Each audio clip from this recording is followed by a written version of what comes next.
Hello friends, આજે હું તમારી સાથે શેર કરીશ તલ, સિંગદાણા અને બદામના હેલ્ધી લાડુ. અને આ વસ્તુ તમે ઉપવાસમાં પણ ખાઈ શકો છો અને આ ગળ્યા વધારે નથી. તમારે 1 વાટકી જેટલા સિંગદાણા લેવાના છે, તેને બરાબર શેકી લેવાના છે. આ સિંગદાણા પહેલાં શેકેલા છે, એટલે એને થોડા ગરમ કરીને જ્યાં સુધી એના ફોતરા ના નીકળે ત્યાં સુધી હું શેકી લઈશ. અને જો તમે આ માપથી બનાવશો તો લગભગ 1 સ્ટીલનો ડબ્બા જેટલા લાડુ તૈયાર થાય છે. તેની અંદર મેં અડધાથી પોણી વાટકી જેટલી બદામ લીધી છે. બદામને પણ આપણે થોડા રોસ્ટ કરી લઈશું કે જેથી એની અંદર જો મોઇશ્ચર હોય તો એ ઉડી જાય અને સારી રીતે જ્યારે આપણે ગ્રાઇન્ડ કરીએ ત્યારે ગ્રાઇન્ડ થઈ જાય, એમાં ચંક્સ ના રહે. આને શેકાતા લગભગ 5 થી 10 મિનિટ થાય છે. મીડિયમ ગેસે શેકવાનું, જેથી વધારે કાળું ના થઈ જાય. જો વિડીયોમાં દેખાય છે એવી રીતે જ્યારે એના ફોતરા ઉખડવા લાગે ત્યારે એને 2 મિનિટ સુધી શેકી લેવાનું.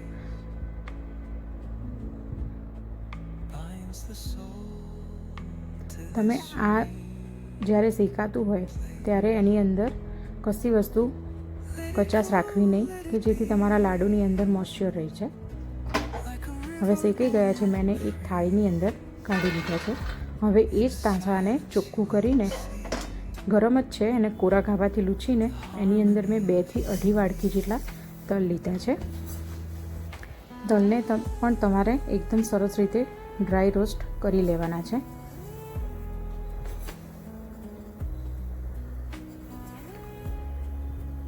તલને થોડી વાર ફાસ્ટ ગેસે શેકવાના કે જેથી તે તલ બધી બાજુથી ગરમ થઈ જાય.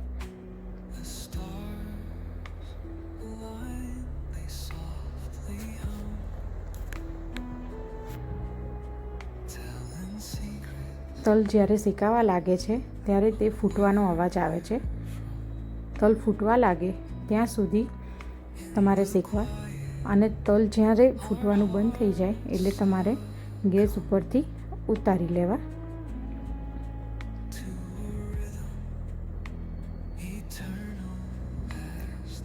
આ લાડુડીની અંદર સિંગદાણાની પ્રમાણ તમારે તલની કરતાં ઓછું રાખવાનું, જેથી તમને ખાવામાં તલનો ટેસ્ટ વધારે આવે. અને જો તમને સિંગદાણા વધારે ગમતા હોય તો તલ અને સિંગદાણા બંને ઇક્વલ ક્વોન્ટિટીમાં લેવાના. હવે મારા તલ શેકાઈ ગયા છે. આપણે જે સિંગદાણા કાઢ્યા હતા એ ઠંડા થઈ ગયા છે, એટલે 2 હાથની મદદથી એના બધા જ ફોતરા આવી રીતે ઉખાડી લઈશું. અને જો તમને બદામ નડતી હોય તો તમારે બદામને આપણે જે વાડકીનું માપ લીધું છે એ માપ વાડકીની અંદર બદામ બધી કાઢી લેવી વીણીને. આપણે બદામના ફોતરા નથી ઉખાડવાના, એટલે આપણે સિંગદાણાના બધા ફોતરા ઉખાડી લઈશું અને એને ફોતરાને ઉડાડી દઈશું.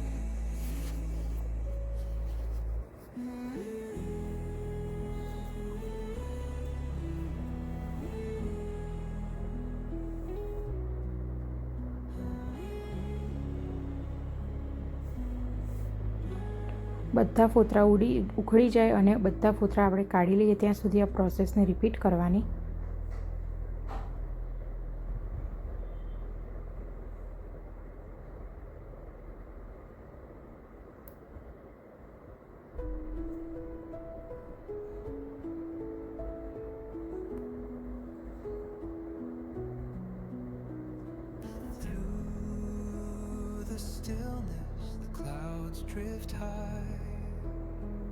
બધા ફોતરા ઉખડી જાય એટલે આપણે એક મિક્સર જાર લઈને તેની અંદર પલ્સ મોડની અંદર એને ગ્રાઇન્ડ કરવાનું છે. પણ એટલું ગ્રાઇન્ડ નહીં કરવાનું કે સાવ ભૂક્કો થઈ જાય, એનું તેલ છૂટું પડે ત્યાં સુધી ગ્રાઇન્ડ નથી કરવાનું. થોડું કકરું રાખવાનું છે. એવી રીતે આપણે તલને પણ ગ્રાઇન્ડ કરી લઈશું. અને જે સિંગદાણાનો ભૂક્કો જે થાળીમાં કાઢ્યો છે એ જ થાળીમાં આપણે તલનો ભૂક્કો પણ કાઢી લઈશું. હવે મેં અહીંયા આગળ દેશી ગોળ લીધો છે. તમે હીરાકણી ગોળ વ્હાઇટ કલરનો આવે છે તે પણ લઈ શકો છો. આપણે એને ચપ્પાની મદદથી કાપી લઈશું કે જેથી એની અંદર જે ચંક્સ હોય એ આપણે જ્યારે ગોળ ઘીનો ગરમ કરીએ ત્યારે એની અંદર ગોળનો કાંકરા ના રહી જાય. હવે મેં એને એ જ તાંસળી લૂછીને એની અંદર 2 મોટી પરી જેટલું ઘી લીધું છે.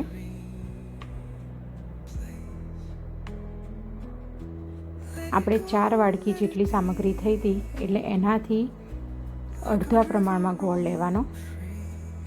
ને તમારા લાડવા વધારે પડતા ગળ્યા નહીં થાય. જો આ માપથી તમે બનાવશો તો તમારી લાડુડી સરસ થાય છે અને ઘી પણ તમને મોઢામાં નહીં આવે. ઘીનું પ્રમાણ મેં ઓછું જ રાખ્યું છે. ઘણી વખત આપણે ઘી વધારે પડી જાય તો હાથમાં ઘી ચોંટે છે લાડવા વાળતી વખતે. તેવું નહીં થાય. અને આની અંદર તમે જો લાડવા ના વાળી શકો તો તમે આને થાળીની અંદર ઘી લગાવીને આને સુખડીની માફક ઠારી પણ શકો છો. આવી રીતે જો ક્યાંય મોટો ગાંઠિયો હોય તો તમારે તાવેતાની મદદથી એને ભાંકી લેવો. ગોળ એક વખત આવી રીતે ઓગળવા લાગે એટલે તમારે ગેસ ધીમો કરી દેવો. જો વધારે પાયો પાકો થઈ જશે તો લાડુડી કડક થઈ જશે. જો લાડુડી કડક ના કરવી હોય તો આની અંદર જેવી રીતે પ્રોસેસમાં બતાવે છે એવી રીતે તમારે તૈયાર કરવી.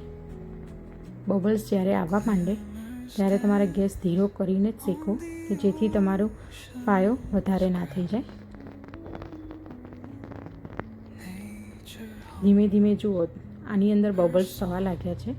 જેમ જેમ બબલ્સ થશે એમ જ્યારે ગાંઠ હશે ગોળની કાંકરી કે એવું કંઈ હશે તો તે ઓગળવા લાગશે.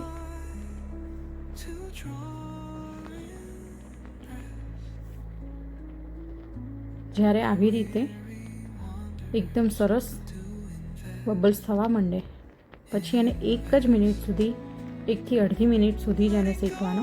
પછી ગેસ એકદમ ધીમો રાખીને આપણે જે પણ ક્રશ કર્યું છે તલ સિંગદાણાને એ તરત આની અંદર નાખીને અને તરત એને મસ્ત રીતે મિક્સ કરી લેવાનું કે જેથી ગોળ બધી જગ્યાએ એક સરખો લાગી જાય.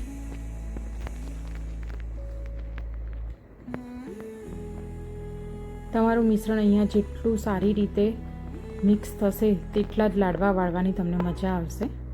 જો હવે મારું મિશ્રણ અહીંયા કાઢી એકદમ સરસ રીતે થઈ ગયું છે. હવે મેં એની અંદર આપણે જે ભૂકો કર્યો હતો એ એની અંદર એડ કરી દીધો છે. તમને એવું લાગે કે તમારો તાવડી વધારે પડતી ગરમ છે તો તમે આ ટાઈમે ગેસ બંધ પણ કરી શકો છો. મેં ગેસ બંધ કરીને બધું સરસ રીતે મિક્સ કરી લીધું છે. સાઈડમાંથી લેતા જવું અને વચ્ચે દબાવતા જવું એવી રીતે બધું જ મિક્સ કરી લેવાનું. એટલે આપણે ગોળ ઘીનો જે પાયો બનાવ્યો છે એ બધી જગ્યાએ ભૂકાની અંદર લાગી જાય.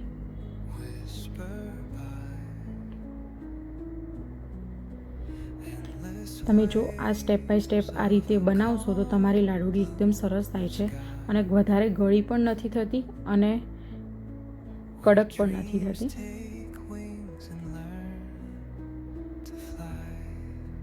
જો તમને આ વિડીયો ગમે તો પ્લીઝ લાઈક કરવાનું ભૂલતા નહીં અને સબસ્ક્રાઈબ કરી લેજો કે જેથી તમને નવી અપડેટ મળતી રહે. અને તમારે કયો વિડીયો બીજો જોવો છે એ પણ તમે મને કોમેન્ટ બોક્સમાં જણાવજો તો હું તમારી સાથે જલ્દીથી એ રેસીપી પણ શેર કરીશ.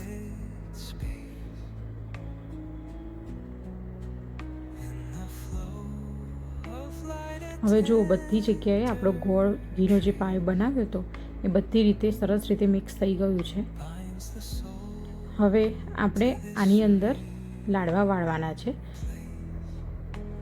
એટલે આ ગરમ છે એટલે ધજાવાય નહીં એના માટે મેં 1 વાડકીની અંદર પાણી લીધું છે.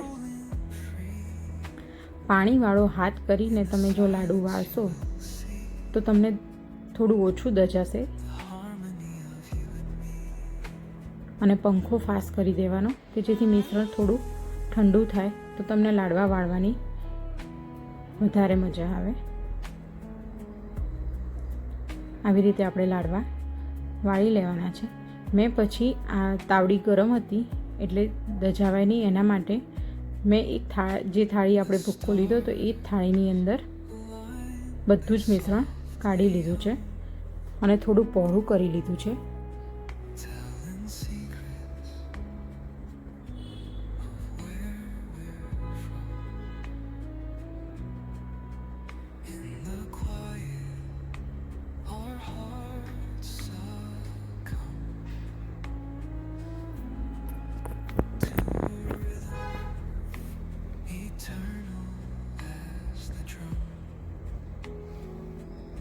આવી રીતે નાની મોટી તમારે જે સાઈઝના લાડુડી બનાવવી હોય તે પ્રમાણે તમારે તૈયાર કરી લેવાની.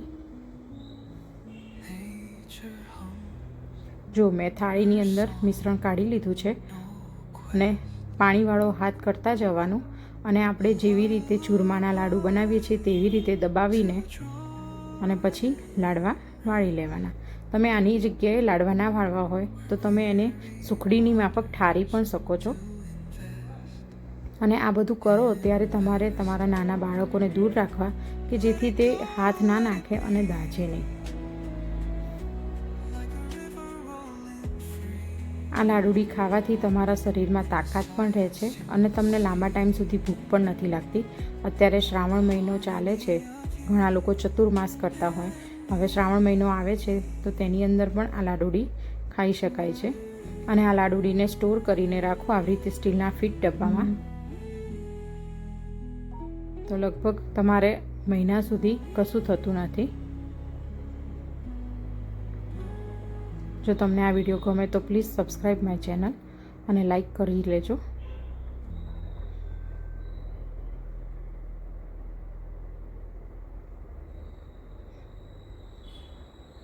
Thank you.